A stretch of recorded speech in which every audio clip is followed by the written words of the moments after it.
Wheelspin, fueled by Animate. Dan il-programm jista' jkollu xi prodotti kummerċjali. Wheelspin jixtieq jirringrazzja lil dawn il-kumpaniji.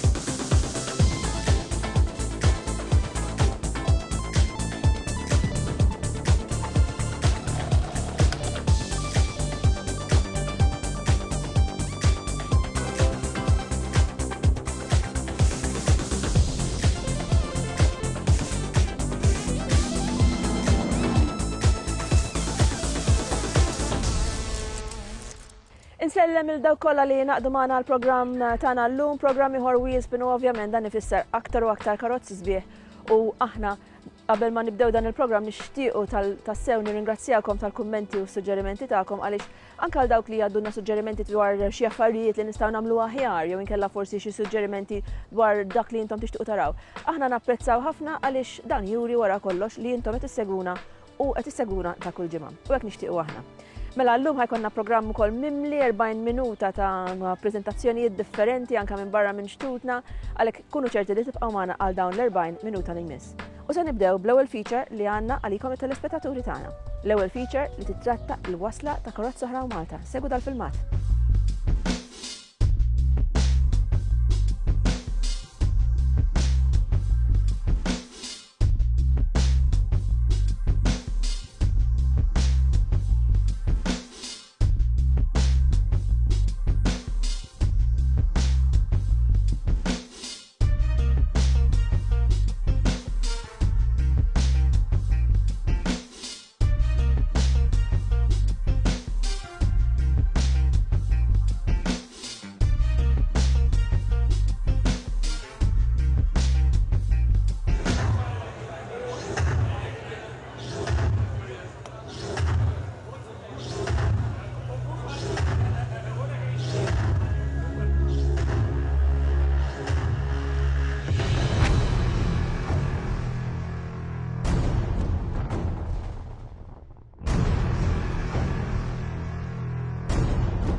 Wasalna biex inkomplu nsegwu aktar mill-preżentazzjonijiet li segwejna waqt iż-żjara tagħna ġewwa Ġeniva.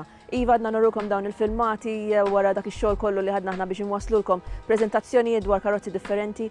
Nafu kemm niżlu tajjeb magħkom it-telespettaturi tagħna hekk li forejnikom mhux biss karozzi li intom familjari magħhom u li forsi aħna imdorrin naraw fit-toroq tagħna. Iżda anka karozzi li forsi ma tantx naraw fit-toroq tagħna u anke ditti li mhumiex daqshekk popolari iżda jagħmlu suċċess barra minn xtutna. Ħankomplu nsegwu aktar għalhekk ħanidħlu fil-Fira Internazzjonali ta' Ġeniv mill-ġdid. Dorna diversi karozzi tal-Formula 1 imma żgur li rridu nħarsu naqra lej il-Ferrari. Naħseb jiena m'għandi bżonn ngħid l-ebda segretina supporter kbir tal-Ferrari, qegħdin hawnhekk il-karozza tas-sena li għaddiet. Interessanti biss li qegħdin tarawha bil-livery il-ġdid ta' dis-sena, jiġifieri il-mod kif inhi miżbuha, biss hemm partikolari wieħed. Fil-fatt il-karozza li hawn warajja, apparti li tas-sena li għaddiet, il-kulur tagħha huwa eleq. Fil-fatt il-Ferrari din is-sena ħajdebuttaw kulur matt, jiġifieri tipo kif u il-Red Bull. U believe it or not, l-inġiniera stess qalu ma ħanifrankaw xi 100 gramma mit-toqol tal-karozza. Wieħed tkun naqra xettiku fuq dan l-affarijiet, imma insomma, l-inġiniera qalu hekk huma jafu. Interessanti wkoll li kif tistgħu taraw li l-aħmar ukoll bidel il-kulur tiegħu u xi ftit jew dak l-abjad ikonna mdorrin fuq l-istess kulur mar. Karozza li għanna warajna veru li s-sena li għaddit tilfet il-kampjonat, jiena fl-opinjoni tiegħi mingħajr ma nkun bajs inħoss li kienet l-iktar karozza veloċi li kien hemm fil-kampjonat, forsi kien hemm nuqqas kbir mill-lat ta' xi żbalji minnaħa ta' driver stess u kien hemm anke forsi xi nuqqas mill-mod kif il-karozza kompli tevolva. Imbagħad ħareġ il-potenzjal Lewis Hamilton. Biss qegħdin fuq l-istent tal-Ferrari bil-forsi nitkellmu fuq il-Ferrari u għaliex le. Meta naraw dil-karozza kif rajtu wkoll f'servizzi oħra, tħanna naqra fid-dettall. Tajjeb li ngħidilkom ukoll li il-sit ta' driver li fir-realtà meta wieħed ħares lejh u xi ħaġa sempliċi, dajrid ikun custom built għall-istess driver.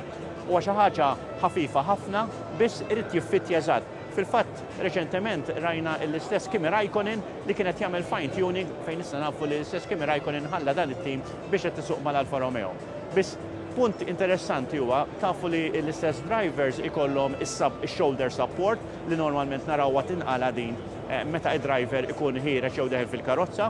Tajjeb ngħidu wkoll li forsi tinnotaw xi darba meta da tkun maqluha hemm żewġ kuluri, hemm l-aħmar u l-blu. Fil-fatt dak huwa s-saħħa tal-istess materjal. Coming back għas-sit u ħanalqu biha, is-sit għandu anchorage points fihom. Ir-raġuni għall-grazzja talla qatt ma ntuża, biss jien għandi d-dubji tiegħi bil-biċċa xogħol tal-Halo kif jista' da jintuża. Fil-fatt is-sit jista' jinqalab kollox u joħroġ id-driver. Ħanerġa' ngħid, jien għadni ma rajt l-ebda filmati, l-ebda footage fejn ħareġ minħabba il-Halo. Coming back għal-Halo, interessanti forsi dettal wieħed li xtaqt niġbilkom nara attenzjoni fuq il-Halo li għandna fuq il-Ferrari, fejn aħna normalment il-Halo qegħdin naraw sħiħ. Il-Ferrari l-istess bħal timiet oħra ħolqu naqra ta' spoiler żgħir fuq. Meta tinfittxu l-aerodinamika kollox huwa importanti. Biss iktar ħaġa importanti li tara dik iċ-checkered flag u tkun fuq l-ogħla post tal-podium għax bekk jintleb tlila. Komplu seguna. Kważi impossibbli li nwaslulkom il-karozzi kollha li hawn f'din il-fira bid-dettall. Iżda kemm jista' jkun nipprovaw aħna nwaslulkom xi dettall żgħir forsi almenu nurruhomkom biex intom tkunu tafu dawk il-karozzi li qed jiġu ppreżentati dan l-aħħar biex dejjem tkunu updated dawk l-aħħar karozzi tal-mument. Fil-fatt warajja għandi ninsabu eżattament fuq il-Volkswagen stand, warajja għandi il-modell Volkswagen T-Cross. Rajnieh jiġi prezentat, wassalniulkom meta ġiet prezentat mill-ġewwa Amsterdam u hawnhekk qiegħed ukoll f'din l-istand. Barra minn hekk il-ditta Volkswagen kellhom preżentazzjonijiet oħra fil-fatt kellhom 3 World Premiers, kellhom il-World Premier tal-Volkswagen Passat il-ġdid, kellhom World Premier tal-modell T-Roc R, kif ukoll World Premier ieħor ta' karozza futuristika ukoll karozza gustuża ħafna l-ID buggy. Aħna ħan nipprovaw nwaslulkom kemm jista' jkun minn dawn il-karozzi li ġew preżentati bħala World Premiers mid-ditta Volkswagen u għalhekk araw ftit dal-filmat li jmiss.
new Passat, latest generation of the world's best-selling mid-size car, now offers more comfort, more safety and best connectivity.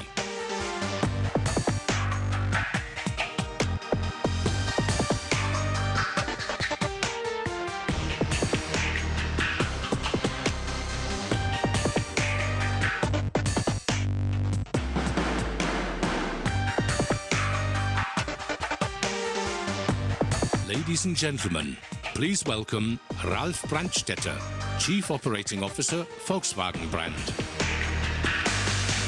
Good morning, ladies and gentlemen. Welcome to Volkswagen.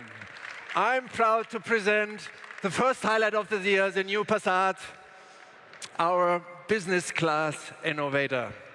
We've applied our most innovative technologies to make most successful car in this class even better. The Passat sets new benchmarks as a companion for people who spend a lot of time in the car. The Passat makes their life easier with more comfort, more safety and best connectivity. With IQ Drive, Volkswagen is offering a full package of highly intelligent assistant systems. And this package is impressive. Ladies and gentlemen, 2019 will be an exciting year. The first ID, our first fully electric car, connected, will be unveiled later this year. By 2025, Volkswagen will have more than 20 all-electric models in its lineup. ID, Volkswagen Just Electric. And one thing is common, e-mobility is fun. And in a couple of minutes, we'll show you exactly how much fun an electric vehicle can offer. Thank you.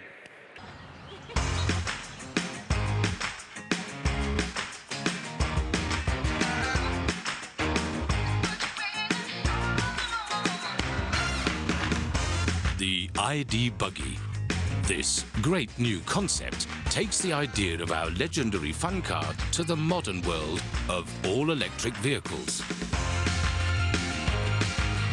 Ladies and gentlemen, please welcome Dr. Frank Welsch, member of the Board of Management, Volkswagen brand Development.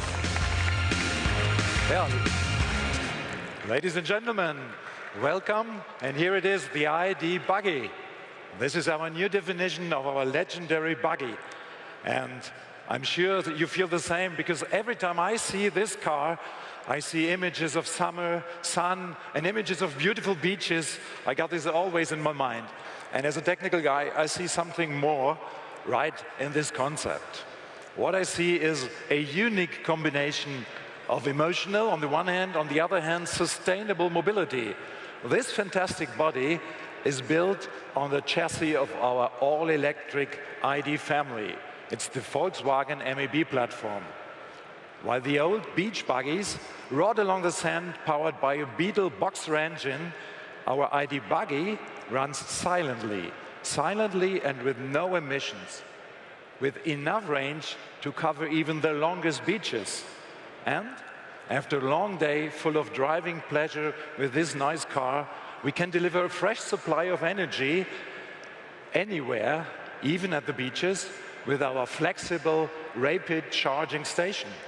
And the principle is very simple. It works like a power bank for your mobile phone, but with up to 360 kilowatt hours, it's on an absolute different scale. Above all, the ID Buggy gives you an idea of how flexible our electrical technology actually is. So I'm happy to announce that we will make the Volkswagen Electric Drive Kit available to other manufacturers, to third parties, just like we did it back in the 60s with the Beetle platform.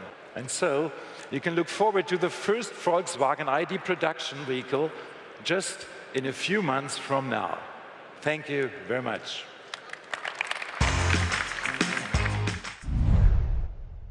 Se nagħmlu wafqa ta' ftit minuti għal ftit riklami, ibqgħu magħna.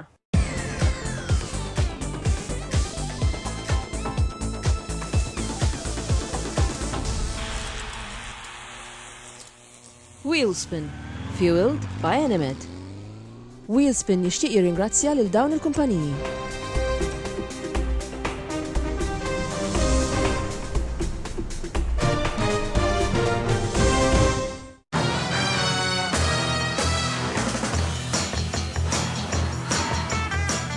He's never caught one spy, I'm told.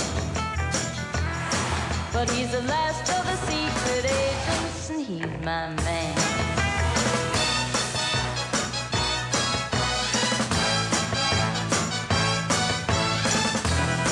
New Renault Clio.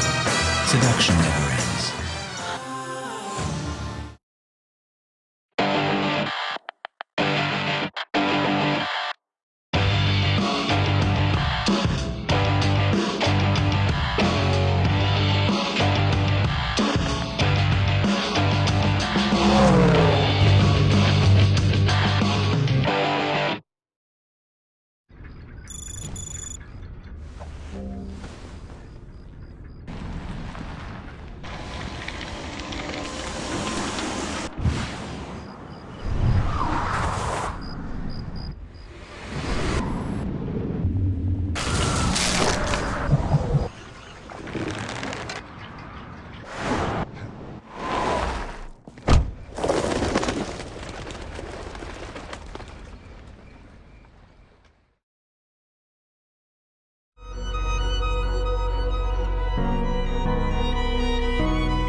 LG OLED TVs, available from Vittel Home in San Juan.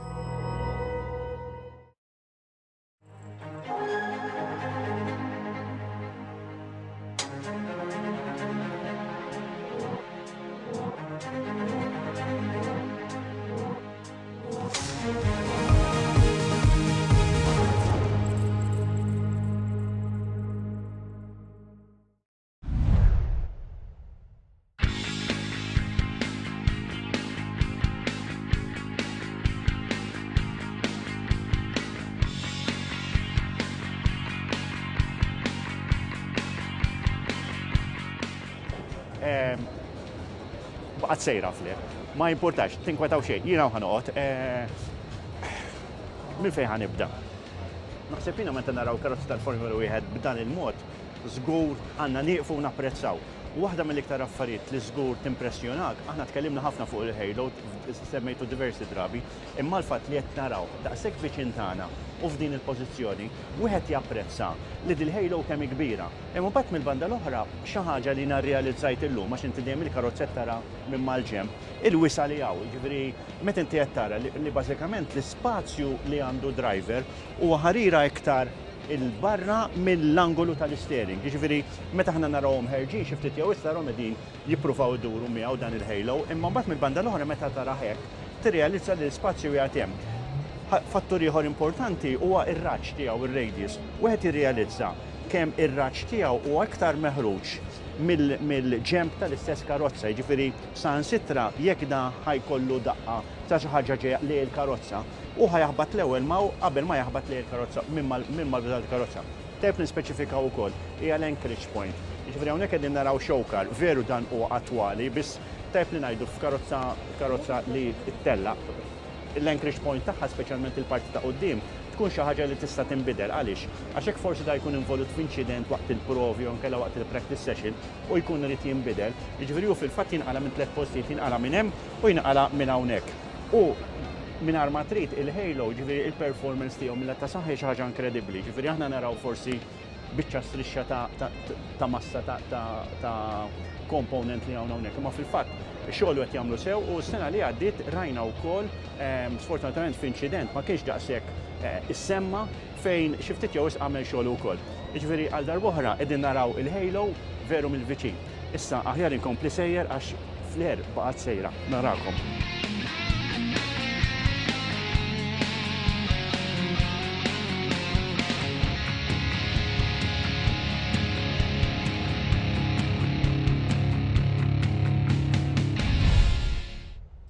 Mercedes jiċċelebraw il-125 anniversarju tagħhom fil-motorsport. Fil-fatt id-ditta Mercedes kellha attività li saret fil-bidu ta' April fejn hemmhekk rajna ovvjament uċuħ familjari mid-ditta Mercedes u Mercedes Motorsport qed insemmi wkoll qed nirreferi għal Hamilton, Lewis Hamilton u kol Bottas, għalhekk ħan naraw ftit din iċ-ċelebrazzjoni ta' karozzi sportivi u nsegwu wkoll xi kummenti minn dawn in-nies u nies oħra involuti mit-tim.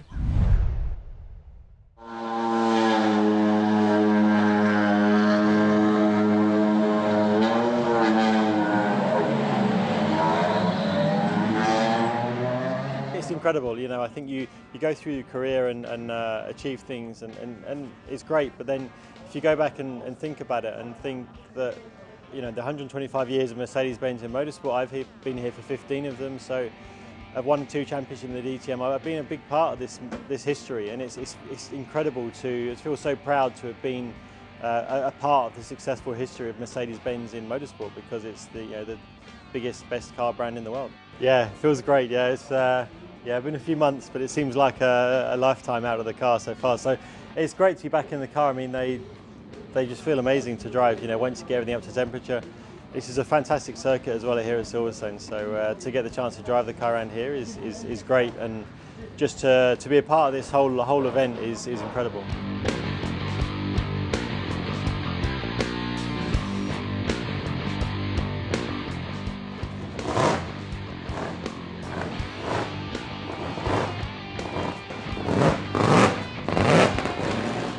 It's always incredible again, and a big pleasure for me to drive such cars from the Mercedes Classic department, because it's always again, like I said, a big pleasure to drive these cars, and always again very, very impressive what technique they already had at this time when they built the cars. I think this car is made in 1937, and from the engine side, gearbox side and everything, I think it was really very impressive what they could do already. For sure, it was a lot of hard work for the drivers to drive these cars, and I mean, there are no belts. Sometimes you have to hold the steering wheel not to move around too much, and especially from the handling side with these small tires, with no slicks, of course, the grip level compared to the modern cars was very, very little, and for sure very, very difficult to drive these cars on this fast level what they do. Well, if you think, I'm 25 years a part of the Mercedes-Benz motorsport family, and we're talking about now 125 years, so that's much, much more, and I have already a lot of stories in 25 years. It's definitely goosebumping all the time, here especially because we are celebrating 125 years.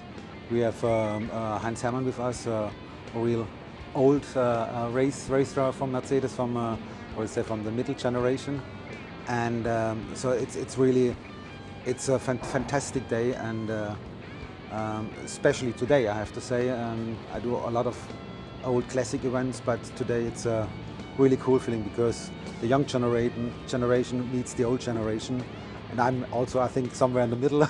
I expect that it's great to be together with old colleagues, to see from the mechanics the whole family comes together, and that's it's a great feeling.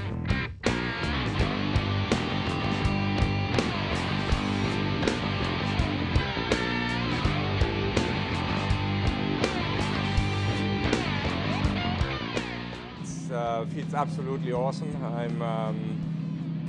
can remember really well at Monaco 25 years ago when we celebrated the 100th birthday of Mercedes Motorsports.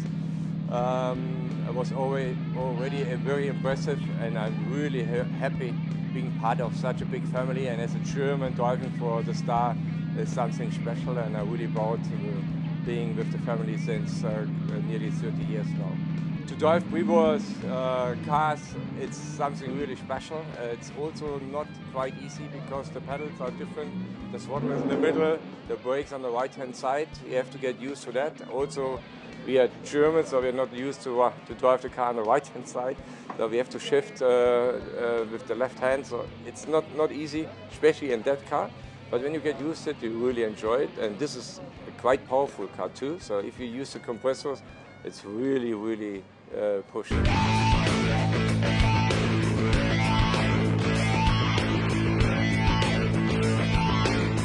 makes me proud, obviously. I mean, I was there for 22 and a half years in total, from 1990 till beginning of 2013. We went to Formula One, we had good success, we won lots of DTM races and championships, a GT championship. Just saw 2 cars inside there. We win 1 week, we won in 98, the GT championship in Laguna Seca, and then we flew over to Suzuka and won the World Championship in Formula One with Mika Häkkinen. These are great memories, of course. Right from the beginning, motorsport has always been in the genes of the Mercedes-Benz brand. The anniversary 125 years of Mercedes-Benz Motorsport goes back to the very first race, which was held in July 1894, so 125 years ago. It was the race from Paris to Rouen, 126 kilometers, and the winning cars were driven by Daimler engines. The spirit that drives Mercedes-Benz Motorsport is the wish to win, the wish to find the best possible solution for successful, for competitive race cars, and for scoring victories in all different categories of motorsport.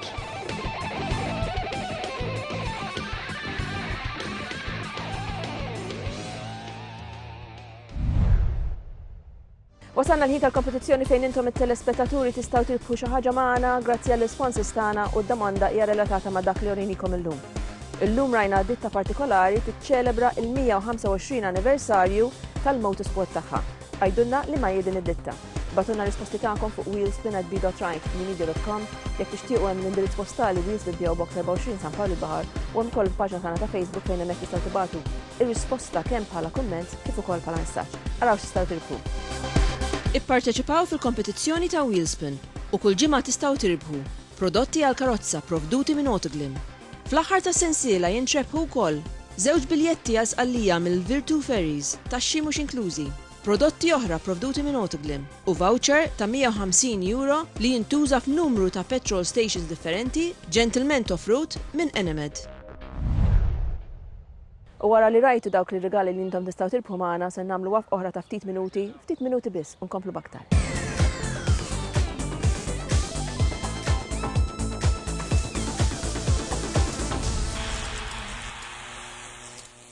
Wheelspin, fueled by Enemed.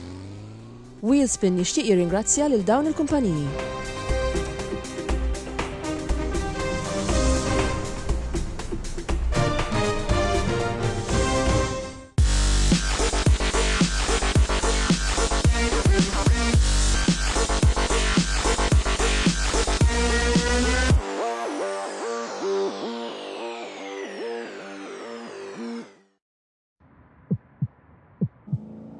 Don't call it a job, don't call it a holiday, don't settle for fine or alright. If I can burn like fire, I won't remain a light. Don't get me wrong, this simply ain't me. Whatever I do it big.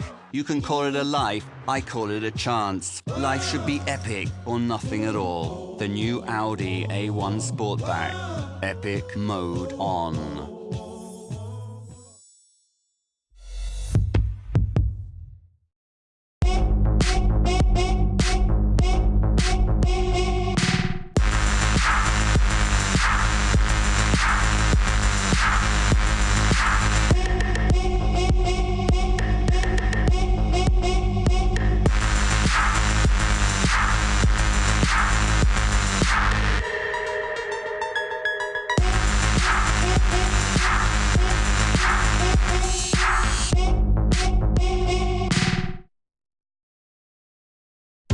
Travel made simple with Virtu Ferries. Travel on board the largest fast ferry in the Mediterranean, St. John Paul II.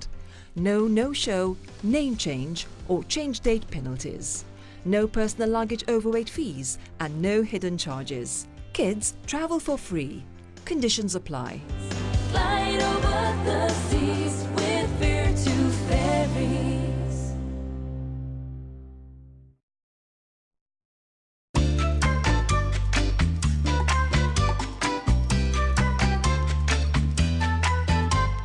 Doobie doobie,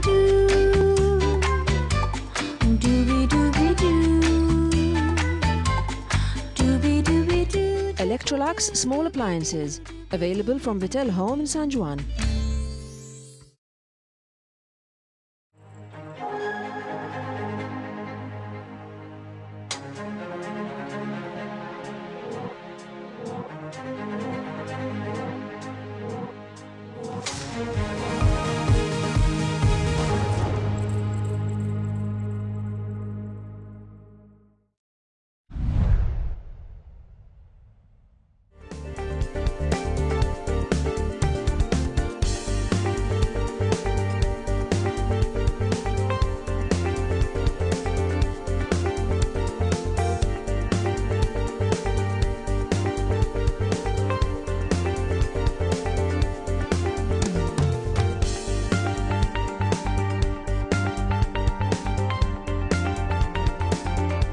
Din is-sezzjoni hija midjuba lilkom minn Kynes Auto Sales Limited, rappreżentanti f'Malta ta' Mercedes, Smart, Renault, Dacia u ditti oħra.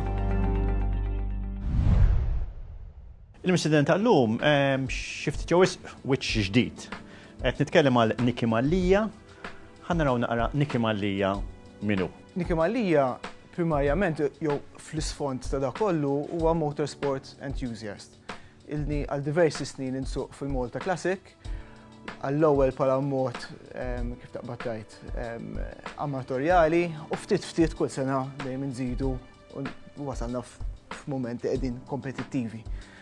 Il-background tiegħi huwa dak apparti fuq level tal-motorsport, fuq level professjonali perit, inġinier ukoll, u għandi wieħed mid-diretturi fil-kumpanija tiegħi li hija Periti Studio. Meta jkun għażaż ħadejjem nieħu gost dejjem tkun ispirazzjoni, speċjalment meta tara ċerta kunċett minn fejn joħroġ. Id-disinn ta' race circuit. Għaliex race circuit minn tant affarijiet? Ir-race track kienet fantażija naħseb ta' kull minnu dilettant tal-motorsport. Id-diffikultà hija sinifikanti fis-sens li Malta ili iċ-ċokon huwa xi ħaġa li predominanti kważi f'kollox u track trid territorju vast ħafna lih. Issa, knowing il-limitations tagħna u il-ftit ta' kif ta' open spaces li fadal, konna naf li hija kritika ħafna jekk issir tista' ssir biss jekk tkun ambjentalment tajba, fis-sens li ma nkunux qed noħolqu problemi kbar imħabba l-ambjent. U kelli suspett li fħalfar fil-maqrut ta' spazju li hemm bej il-kwarta mil u l-bqija tal-fabriki jista' jidħol track. Dak kien suspett li kelli f'Novembru li għadda u f'mument ta' ngħidu eċċitament battu ħażejt track u tlaqta on Facebook l-għada. Ir-reaction kienet xi ħaġa ta' barra minnaw, għall-inqas ma konċ qed nippretendi għal krem daqstant reaction, kienet mixed ħafna u minn dik il-post infetħet channel ta' communication mal-Federation tal-Motorsport biex naraw il-parametri x'inhuma u kif għandna niġu għal-track li hija tajba, li hija viabli. Fid-disinn ta' dan ir-race circuit, intom kellkom xi linji gwida kif wasaltu għad-design tiegħu. Kien hemm xi ħadd li speċi tagħkom ħiel mill-att ta' regolamenti, mill-att ta' obbligazzjonijiet li wieħed kellu bżonn fejn jidħol id-disinn ta' dawn is-circuits? Il-motivation tal-eżerċizzju kien wieħed unilaterali fis-sens li ma kellix puxxatura minn xi dipartiment ta' jew xi interess mill-privat jew xi investitur li tjagħmel track allura qabbad lili biex nagħmel. L-effort huwa purament mod individwali. Issa, naturalment, track hija komplikatissima, ġifieri hemm ħafna affarijiet, hemm ħafna regulations u parametri tidħol fiha biex tkun viabli. Kif kont naċċenna qabel, kien hemm channel ta' communication miftuħa mal-Federation u ma gwidawni fejn għandi nħares ir-regulations fejn huma u fejn nista' navvanza biex it-track tkun viabli u wara tant xhur wasalna għal soluzzjoni li donna tittikja il-kaxxa kollha.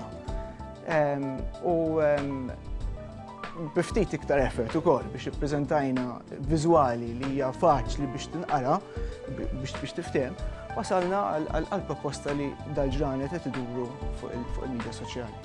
Proġett bħal da ma nimmaġinax li intom ħdimtu weħedkom. Kien hemm xi kumpaniji jew kellha xi azzjendi jew xi assoċjazzjonijiet li għenukom biex intom taslu biex dan il-proġett jiġi proġettat?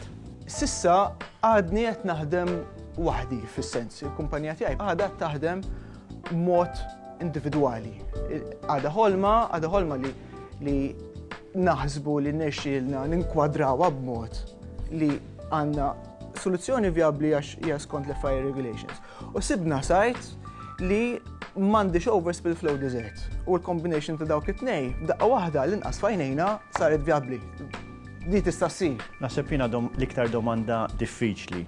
Jekk ikun hemm acceptance min-naħa tal-awtoritajiet li dan il-proġett jista' jimxi l qudiem, x'inhu mal-pjanijiet tagħkom biex dan il-proġett iseħħ u l-iktar ħaġa importanti il-finanzjament tiegħu. Jekk x'għandkom xi pjanijiet kif da jista' jevolvi. Jekk dix issir xew le, fir-realtà għadha long shot, jiġifieri għadna prematuri ħafna biex ngħid jekk issir xew le. Però jekk issir, jew jekk hemm irrieda mill-administration li dissir, naturalment aħna nkunu eċċitatissimi u nkunu l-ewwel nies li nisma' aħna jekk nistgħu ngħinu u ngħinu iżjed, ħanaħdmu flimkien biex iwassluh. Però hemm ħafna affarijiet li hemm bżonn jiġu diskussi qabel. Primarjament di hija art industrijali, ġifieri by right għandha tinbena l-fabbriki. Ġifieri li f'daqqa waħda qed ngħidu isma' di għandha ssir track tal-motorsport. Mhix faċli għax il-policies jinduru ta' taħt fuq biex jakkomodaw dal-kunċett. Però jekk l-idea hi jew l-intenzjoni hi li ssir track, din hija l-aħjar post biex issir. Propju għax m'hemmx overlap fuq art li hija kampanja, li hija agrikola, li hija spazju miftuħ fejn il-pija tal-poplu jista' jgawdi. Naturalment mhux kulħadd dilettant tal-motorsport u fir-realtà irdu nkunu sensittivi wkoll. U dis-sajt tippermettiha dik, ġifieri għandna fejn nakkomodaw l-industrija, għandna fejn nakkomodaw l-ambjentalisti u għandna fejn nakkomodaw naturalment id-dilettanti tal-motorsport. Mhix awtomatika, hemm ħafna diskussjonijiet li jsiru, però nistgħu npoġġu madwar mejda u nibdew nitkellmu bis-serjetà. U jien nixtieq u l-appell tiegħi u dak li issir kemm jista' jkun malajr. L-industrija għandha l-abilità li tiżviluppa l-art b'mod maġġel fis-sens b'mod naturali għax il-policies qegħdin hemm, il-bżonn tal-fabbriki qiegħda hemm teżisti wkoll, ġifieri jekk ma npoġġux issa u nitkellmu kapaċi għaddi ftit ta' żmien u tintilef għax tiġi żviluppata l-art. U hekk f'moħħi għall-inqas nista' ngħid li tlifna l-opportunità li nagħmlu track. Jiena Italija meta nara dat tip ta' inizjattivi jaqbadni l-bart f'sens pożittiv. Għax ma nafx kemm il-darba kont involut f'dat tip ta' proġetti ma sfortunatament ma sfumawx. Meta qed naraw proġett bħal da, taħsbu li fl-aħħar wasal iż-żmien li qed naraw din l-imbirka racetrack f'pajjiżna komplu seguna. Wasalna fit-tmiem ta' programm ieħor Wheelspin u nisperaw li bħas-soltu intom ħadtu pjaċir b'dak li jorejnikom waqt il-programm tagħna llum. Ibatunna ftit il-kummenti tagħkom għax aħna nieħdu pjaċir anke meta ikun għaddej il-programm nirċievu l-kummenti tagħkom biex kemm jista' jkun. Anke napprezzaw aħna min-naħa tagħna li intom qed tapprezzawna lura. Għaliex ovvjament programm bħal dan jista' tella biss bl-għajnuna tagħkom u l-fatt li intom qed tkomplu seguna. Ovvjament jista' jittella wkoll bl-għajnuna ta' ħafna nies fosthom il-sponsors tagħna, aħna min-naħa tagħna nirringrazzjaw minn qalbna lil NMED, lil Kinds Auto Sales Limited, lil Continental Cars, lil Muscat Motors flimkien ma' BMW Motor Limited, lil Michael Attad Limited, lil Virtu Ferries, lil Autoglim, lil Hotel Excelsior u jiena nirringrazzja min-naħa tiegħi lil Alex Lapira minn Alex Lapira Hairdressing għal xahri. Programm ieħor Wheelspin jixxandar nhar it-tnejn wara l-aħbarijiet tal-10 eżattament b'1 l-10 5 minuti. Repetizzjonijiet huma ħafna, issa żdiedu wkoll għandna il-ħamis filgħodu, il-sibt qabel l-aħbarijiet tas-7:30 b'1 jibda fis-26 il-programm, għandna repetizzjoni oħra l-ħadd flaxija f'11:30 kif ukoll it-tnejn filgħodu għal ħabta tad-9 ta' filgħodu. Ovvjament dan kollu plus il-net on demand u jekk intom tixtiequ anke segwu l-programmi li kollha li jkunu deri ta' Wheelspin preċedentament, tistgħu tagħmlu dan permezz tal-website tagħna wheelspin.com.mt. Mela, ħan nifqu għallum u nagħmlu appuntament għal magħkom għal ġimgħa d-dieħla. Minn hawnhekk insemmulkom.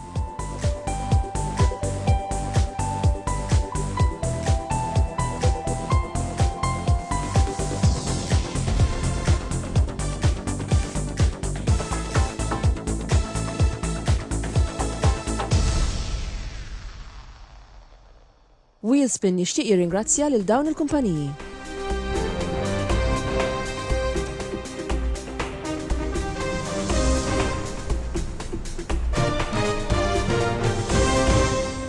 Wheelspin, fueled by Animate.